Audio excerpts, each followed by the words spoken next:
여러분, 이 숙박업소 운영에서 돈 못 벌면 솔직히 사업 접는 게 맞습니다. 월급 받으면서 편하게 사세요. 그게 맞습니다.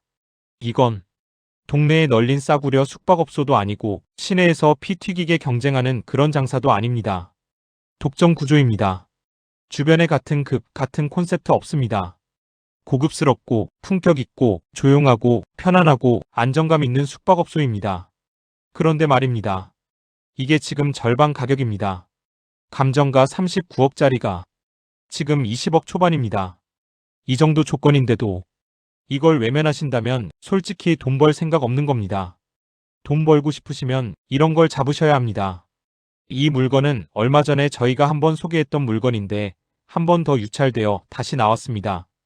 이 돈 되는 숙박업소 왜 돈이 되는지 차근차근 알아보겠습니다. 먼저 기본 정보부터 확인해 보겠습니다.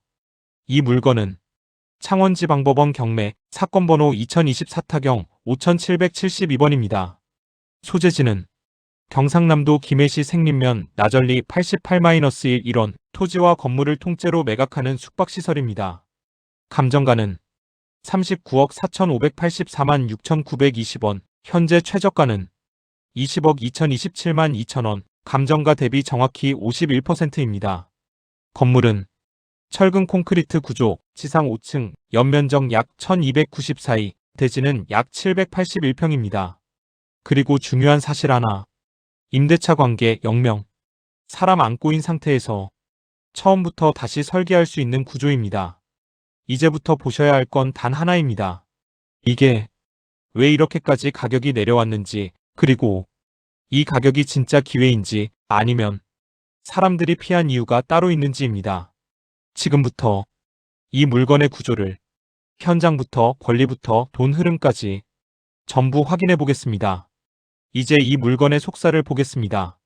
겉으로 좋아 보이는지 말고 장사가 될 수밖에 없는 구조인지를 확인하셔야 합니다. 먼저 건물입니다. 이 건물은 철근 콘크리트 구조, 지상 5층 규모의 숙박시설입니다. 연면적은 약 1294이, 평수로는 약 392평입니다. 대지 면적은 1425이, 평으로 약 432평입니다. 건폐율 35%, 용적률 90% 수준입니다. 과하게 꽉 채운 건물이 아니라 여유 있는 배치를 가진 건물입니다. 층별 구성을 보겠습니다. 1층은 제2종 근린생활시설, 현재는 일반 음식점 용도입니다. 숙박업소에서 가장 중요한 구조가 1층 활용도인데 이 물건은 식음료, 카페, 라운지 등으로 활용 가능한 구조를 이미 갖추고 있습니다. 2층부터 5층까지는 모두 숙박시설입니다. 객실 배치가 단순하고 층별 면적도 고르게 나뉘어 있어 운영 동선이 매우 안정적입니다. 층수는 낮지만 엘리베이터가 잘 설치되어 있습니다. 다음은 부지 구성입니다. 이 물건은 단일 필지 하나가 아닙니다. 대지, 답, 임야, 도로가 여러 필지로 묶인 구조입니다. 이게 왜 중요하냐면 주변이 갑자기 다른 건물로 막힐 가능성이 낮고 독립성이 유지되는 자리라는 뜻입니다. 주변 환경을 보겠습니다. 이 숙박업소는 시내 한복판이 아닙니다. 대신 자연에 둘러싸인 자리입니다. 바로 옆으로는 골프장, 연수시설, 대형 음식점, 기업 연수동선이 형성되어 있습니다. 실제로 주변을 보면 주말이나 특정 시즌에 차량이 몰리는 구조입니다. 중요한 건 접근성입니다. 대상 물건은 차량 진입이 가능하고 진입도로 폭도 확보되어 있습니다. 대형 차량은 아니더라도 숙박업소 운영에 필요한 고객 차량, 관리 차량 모두 무리 없이 접근 가능합니다. 또 하나 중요한 포인트. 주변에 같은 급의 경쟁 숙박시설이 거의 없습니다. 이건 싸구려 모텔 자리도 아니고 관광지 한복판에서 가격 경쟁하는 구조도 아닙니다. 조용한 곳에서 돈 쓸 사람만 오는 자리입니다. 정리하면 이렇습니다. 이 물건은 철근 콘크리트, 5층 숙박시설, 1층 근린생활시설 확보, 독립된 부지 구조, 자연 연수 골프 수요 인접, 경쟁적인 입지, 겉으로 번화하지 않아서 사람들이 쉽게 외면할 뿐 운영하는 사람 입장에서는 가장 편한 구조를 가진 물건입니다. 이제 다음 단계에서는 이 구조 위에 얹혀있는 권리관계와 돈의 흐름을 하나씩 확인해 보겠습니다. 여기서부터 진짜 판단이 갈립니다. 여러분, 이 물건은 권리의 핵심이 딱 한 줄로 정리됩니다. 말소기준권리 2021년 3월 5일 설정된 주부산은행 근저당 33억 9,460만 원입니다. 즉, 이 날짜를 기준으로 그 이후에 잡힌 권리들은 낙찰로 대부분 정리되는 구조라고 보시면 됩니다. 등기 흐름을 시간 순서로 보면 이렇습니다. 소유권은 2019년 5월 2일 윤외 2명으로 되어 있고 그 다음이 2021년 3월 5일 부산은행 근저당 말소기준권리입니다. 이 말소기준권리 뒤로 2021년 3월 10일 근저당 1억 2천, 2021년 4월 8일 근저당 1억 1천이 추가로 붙어 있고 2024년에는 신용보증기금 가압류약 1억 9,083만 원, 지자체국세 압류가 연이어 들어옵니다. 그리고 2024년 8월 29일 부산은행이 청구금액 31억 4,136만 원으로 임의경매를 신청하면서 본경매가 진행된 겁니다. 여기서 중요한 포인트는 배당표가 보여주는 현실입니다. 이번 최저가 약 20억 2천 기준으로 배당을 돌려보면 경매 비용을 제외하고도 부산은행 채권이 전액 회수되지 않습니다. 즉 현재 가격대에서는 부산은행이 사실상 배당을 대부분 가져가고도 모자라는 구조이고 그 아래 순위 권리자들 후순위 근저당, 가압류, 압류 등은 배당이 잡히기 어려운 흐름입니다. 그런데도 중요한 건 배당을 못 받는 것과 별개로 말소기준권리 이후 권리들은 낙찰로 정리되는 방향이라는 점입니다. 그래서 권리관계가 지저분해서 인수한다가 아니라 권리가 많아 보여도 기준만 정확히 잡으면 정리되는 권리들이 대부분입니다. 이제 임차인 쪽으로 넘어가겠습니다. 서류상 부동산 임대차 관계는 영명으로 조회되어 있습니다. 즉, 전입세대나 임대차 신고로 잡히는 임차인이 현재 확인되지 않는 상태입니다. 또한 현장 조사 내용도 중요합니다.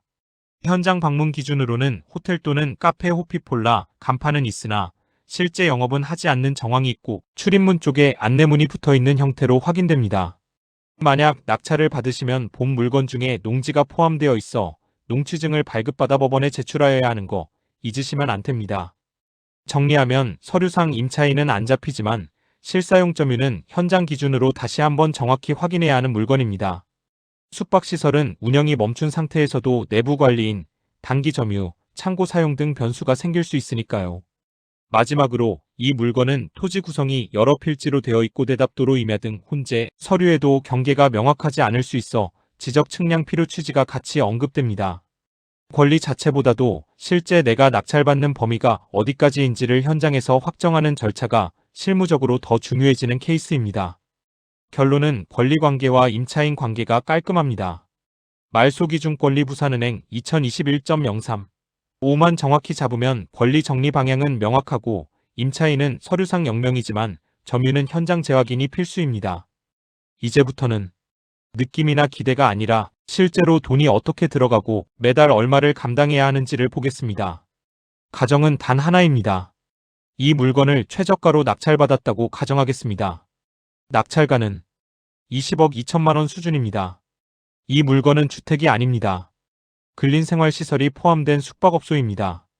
그래서 주택 기준이 아닌 비주거용 기준으로 계산합니다. 먼저 자금 구조부터 정리하겠습니다. 대출은 70%, 자기자본은 30%로 가정하겠습니다. 대출금은 약 14억 1천만 원입니다. 자기자본은 약 6억 원입니다. 여기까지가 순수하게 매입 가격에 들어가는 돈입니다. 이제 취득 과정에서 반드시 들어가는 비용을 보겠습니다. 이 물건은 비주거용이기 때문에 취득세율은 4.6%가 적용됩니다. 취득세는 약 9,300만 원입니다.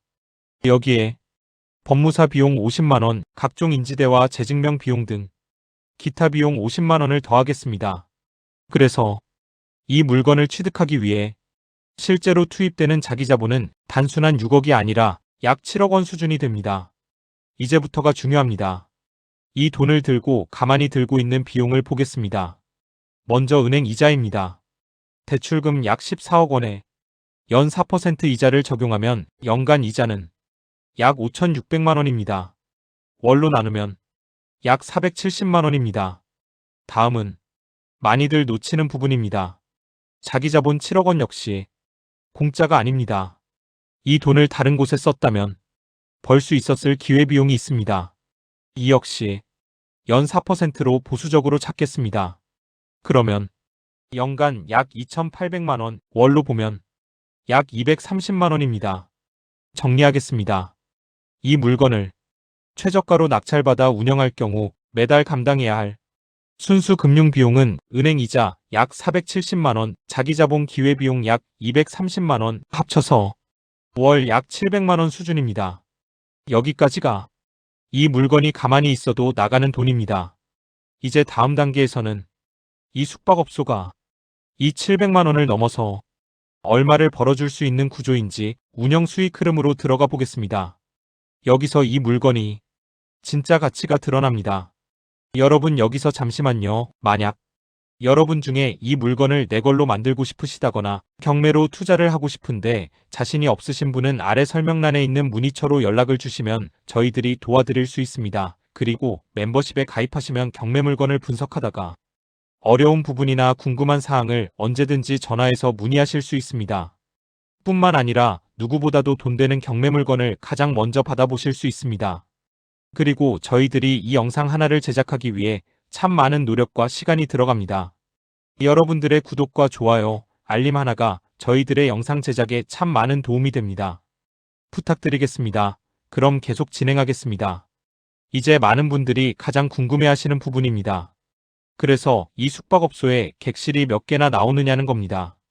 먼저 분명히 말씀드리겠습니다. 현재 법원 조사 자료에는 객실 수가 명확히 기재되어 있지는 않습니다. 하지만 그렇다고 해서 전혀 알 수 없는 건 아닙니다. 숙박업소는 층별 면적만 봐도 충분히 유추가 가능합니다.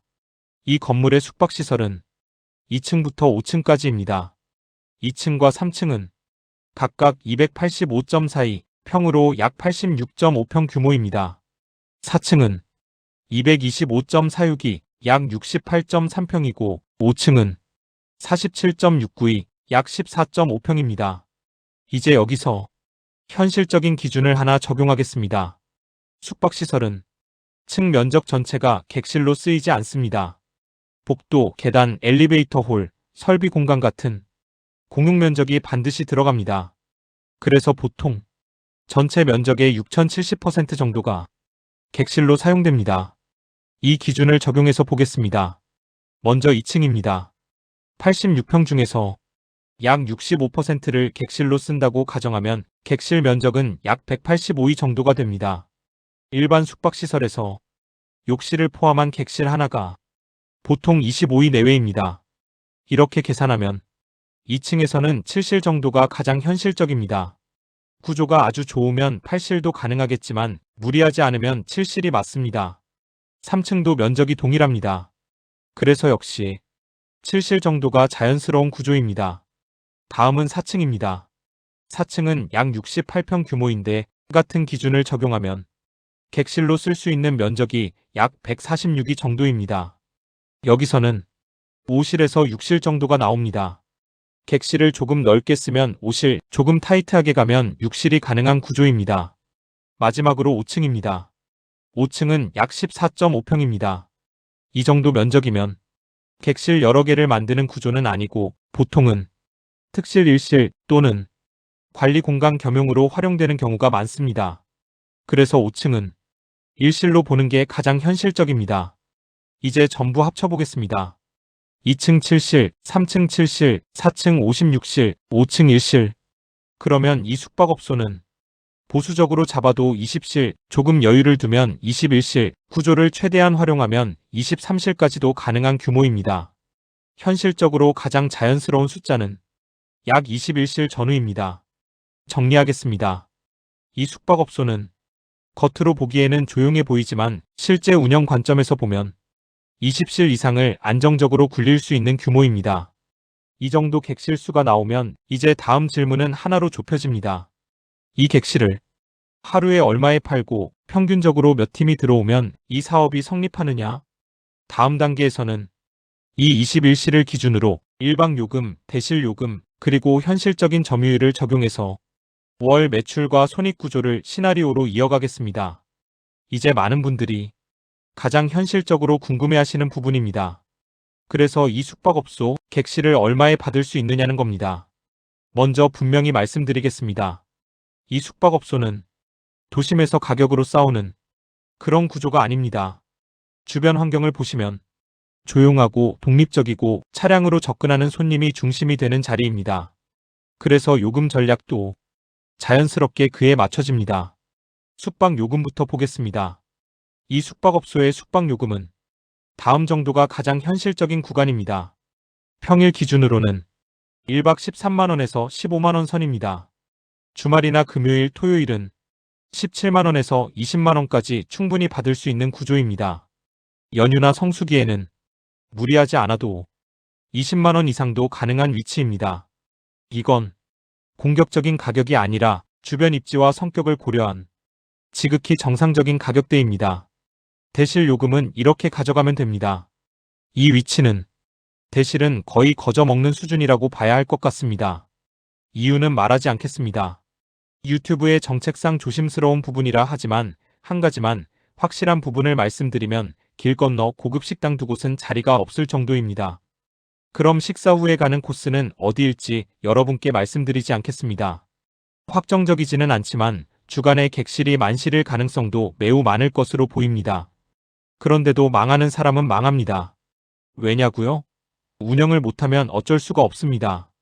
대실은 4시간에서 5시간 기준으로 6만원에서 7만원 정도가 적당합니다. 여러분, 이제 감정이나 상상이 아니라 숫자로 확인해 보겠습니다. 이 숙박업소를 아주 보수적으로 잡아서 보겠습니다. 대실은 하루 10실, 숙박은 하루 7실만 판매한다고 가정하겠습니다. 많이 잡은 것도 아닙니다. 객실이 21개인 숙박업소에서 이 정도는 과하지 않은 기준입니다. 먼저 대실입니다. 대실 요금은 1실에 7만원으로 찾겠습니다. 하루에 대실 10실이면 대실 매출은 하루 70만원입니다. 다음은 숙박입니다. 숙박 요금은 1실에 10만원으로 보겠습니다. 하루 숙박 7실이면 숙박 매출은 하루 70만원입니다. 이제 합쳐보겠습니다. 대실 70만원, 숙박 70만원. 이 숙박업소의 하루 매출은 140만원입니다. 이걸 한 달로 계산해 보겠습니다. 하루 140만원이 30일만 돌아가도 월 매출은 약 4,200만원입니다. 여기에는 성수기 효과도 주말 프리미엄도 요금 인상도 전혀 반영하지 않았습니다. 그냥 아주 평범한 날들이 계속 반복됐을 때 나오는 숫자입니다. 정리하겠습니다. 이 숙박업소는 대실을 많이 돌려서 먹는 장사가 아닙니다. 대실과 숙박이 균형 있게 돌아가면서 조용히 현금이 쌓이는 구조입니다. 대실 10실, 숙박 7실. 이 정도만 유지돼도 월 매출은 4천만 원을 넘깁니다. 이게 이 자리의 기본 체력입니다. 이제 다음으로는 이 매출에서 인건비, 운영비, 금융비용을 빼고 실제로 손에 남는 돈이 얼마인지 차분하게 이어서 보겠습니다. 끝까지 함께 보시면 이 물건을 왜 사람들이 놓치고 있는지 분명히 보이실 겁니다. 여러분, 이제 매출 얘기는 여기까지 하겠습니다. 진짜 중요한 건 얼마를 버느냐가 아니라 얼마가 남느냐입니다. 월 매출이 4,200만 원이든 5천만 원이든 나가는 돈 구조가 나쁘면 아무 의미 없습니다. 그래서 이제부터는 나가는 돈을 하나씩 보겠습니다. 이 숙박업소 무인 운영이 가능하냐고요? 결론부터 말씀드리겠습니다. 완전 무인은 어렵습니다. 하지만 반무인 운영은 충분히 가능합니다. 이 차이를 정확히 이해하셔야 합니다. 왜 완전 무인은 어렵냐면요. 이 숙박업소의 손님은 단순히 키받아서 들어왔다가 조용히 자고 나가는 손님이 아닙니다. 대실 비중이 있고 이용 시간이 길고 객실을 2개씩 쓰는 경우도 많고 상황 대응이 필요한 손님들입니다. 그래서 프런트가 완전히 비어 있으면 오히려 불편이 생깁니다. 문제는 사람이 있느냐가 아니라 항상 있느냐입니다. 그래서 현실적인 해답은 반무인입니다. 이 구조에서는 이렇게 가는 게 가장 효율적입니다. 무인 키오스크 설치, 야간 완전 무인, 주간 파트타임 1명. 이렇게만 해도 운영은 충분히 돌아갑니다. 그럼 인건비는 얼마나 드느냐? 아주 보수적으로 찾겠습니다. 주간 파트타임, 하루 6시간, 시급 12,000원 가정, 하루 인건비 약 7만원, 월 인건비 약 210만원. 이게 전부입니다. 풀타임 2명? 필요 없습니다. 24시간 상주? 더더욱 아닙니다. 그 다음으로 큰 돈 나가는 게 뭔지 아십니까? 청소비입니다. 객실이 21개면 매일 전부 청소하지 않습니다. 대실 10실, 숙박 7실이면 하루 청소 객실은 약 17실입니다. 객실 1실 청소비 평균 2만원 잡겠습니다. 하루 청소비 약 34만원, 월 청소비 약 1020만원. 이게 이 장사의 가장 큰 고정비입니다. 그 외 운영비는 이 정도입니다. 아주 현실적으로 찾겠습니다. 전기, 수도, 가스 300만원 전후, 소모품, 린넨, 세제, 잡비 150만원, OTA 수수료, 카드 수수료 150만원. 여기까지 나가는 돈 정리해 보겠습니다. 인건비 210만원, 청소비 1020만원, 공과금 300만원, 기타 운영비 300만원, 월 운영비 총합 약 1830만원. 다시 매출로 돌아가겠습니다. 앞에서 계산한 월 매출 4200만원에서 운영비 1830만원을 빼면 약 2370만원이 남습니다. 여러분, 이 2370만원은 완전 보수적으로 잡은 것입니다. 만약 여러분들이 저희가 생각하는 운영의 묘를 잘 가꾸어 간다면 한 달에 1억도 가능한 수익이 나올 숙박업소라는 것을 절대 허풍으로 말씀드리는 것이 아닙니다. 정리하겠습니다. 이 숙박업소는 사람을 많이 써서 굴리는 장사가 아닙니다. 사람을 줄여서 현금을 남기는 장사입니다. 완전 무인은 불가능하지만 반무인은 가능하다. 경영에서 인건비 최소화하여야 하며 청소비가 핵심 포인트이다. 그래서 이 물건은 운영을 잘하면 매출보다 남는 돈이 더 예쁜 구조입니다. 자, 이제 이 물건을 직접 운영이 아니라 임대로 돌렸을 때의 그림을 보겠습니다. 가정부터 분명히 하고 가겠습니다. 임대 조건 설정. 이 물건을 다음 조건으로 임대한다고 가정합니다. 보증금 2억 원, 월세 1,500만원. 이 정도 조건이 아니면 이 물건은 임대 투자로 볼 이유가 없습니다. 보증금 2억 원의 쓰임부터 정리합니다. 보증금 2억 원은 그냥 통장에 넣어두는 돈이 아닙니다. 이 돈은 은행 대출부터 줄이는 데 사용합니다. 기존 은행 대출 약 14억 원, 보증금 2억 원으로 상환, 대출 잔액은 12억 원으로 줄어듭니다. 이제 매달 나가는 돈을 계산합니다. 은행 이자, 대출 잔액 12억 원, 연 4% 기준, 연 이자 약 4,800만 원, 월 이자 약 400만 원, 자기자본 기회비용 이자. 이 물건에 들어간 자기자본 역시 그냥 공짜 돈이 아닙니다. 자기자본에 대한 기회비용 이자, 연 4% 기준, 월 약 230만 원, 매달 고정적으로 나가는 비용 합계, 은행 이자 400만 원, 자기자본 기회비용 이자 230만 원, 총 630만 원. 이제 월세와 비교해 보겠습니다. 월 임대료 1,500만 원, 고정이자 비용 630만 원, 1,500만 원 빼기 630만 원이며 870만 원입니다. 최종 정리를 해보겠습니다. 임대 시나리오의 핵심입니다. 이 물건을 보증금 2억, 월세 1,500만 원으로 임대할 수 있다면 매달 손에 남는 순수이익은 약 870만 원입니다. 이 정도면 은행 대출과 투자자의 자본을 모두 합한 총 투자금 21억 원으로 투자자 입장에서 납득 가능한 수익 구조가 됩니다. 한 줄 결론 영상용.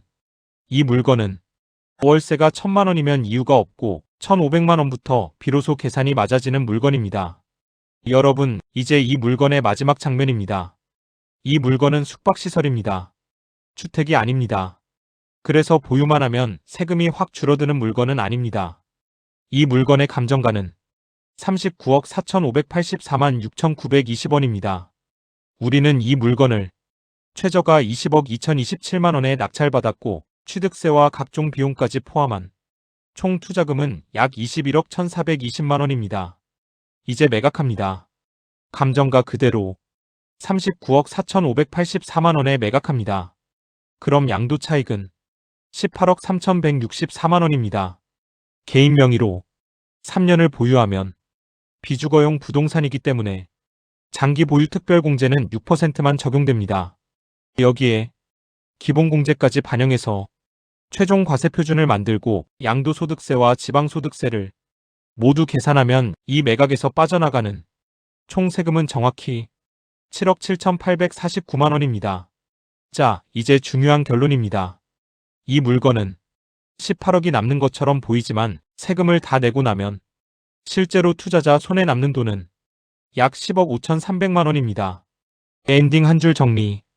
이 물건은 개인으로 3년 보유 후 감정가에 매각하면 세금 다 내고 나서 약 10억 5천만 원이 정확히 남는 구조입니다. 그래서 이 물건은 싸게 샀다는 이유만으로 접근하면 안 되고 매각까지 계산이 끝나야 판단할 수 있는 물건입니다. 여러분, 이제 이 물건의 법인 매각 시나리오입니다. 이 물건은 법인으로 길게 끌고 가는 물건이 아닙니다. 잡고 정리하고 끝내는 구조입니다. 법인은 이 물건을 최저가 20억 2027만 2천 원에 낙찰받습니다. 숙박시설이기 때문에 법인 취득 시 취득세는 12%가 적용됩니다. 취득세는 2억 4,243만 2,640원입니다. 여기에 법무사 비용과 기타 비용 100만 원을 더하면 법인이 이 물건을 취득하면서 실제로 들어간 총 취득원가는 22억 6,280만 4,640원입니다. 이제 보유하지 않습니다. 바로 매각합니다. 매각가는 감정가 그대로 39억 4,584만 6,920원입니다. 그럼 매각 차익은 16억 8,304만 2,280원입니다. 법인은 장기 보유 특별공제 없습니다. 기본공제 없습니다. 그냥 전액 과세입니다. 법인세와 지방소득세까지 포함한 실효세율 24.2%를 적용하면 이 매각에서 빠져나가는 총 세금은 4억 746만 3,318원입니다. 이제 결론입니다. 법인이 모든 세금을 다 내고 최종적으로 손에 쥐는 돈은 12억 7,554만 9,482원입니다. 여기까지 보셨다면 이 물건이 왜 법인에 더 맞는 매각 구조인지 이제 확실히 감이 오셨을 겁니다. 실전에서는 이렇게 숫자 하나 세금 하나 대충 넘어가면 결과가 완전히 달라집니다. 실전경매연구소는 이런 얼렁뚱땅 계산은 하지 않습니다. 끝까지 숫자로 확인하고 남는 돈이 얼마인지까지 정확하게 짚어드립니다. 경매가 처음이신 분 이미 몇 번 해봤지만 아직도 헷갈리시는 분들께는 영상 아래 멤버십 가입이 큰 도움이 됩니다. 멤버십에 가입하시면 영상에서 다 못 다룬 세금, 구조, 리스크 부분까지 편하게 질문하실 수 있습니다. 영상이 도움이 되셨다면 구독과 좋아요 그리고 알림 설정까지 꼭 부탁드립니다.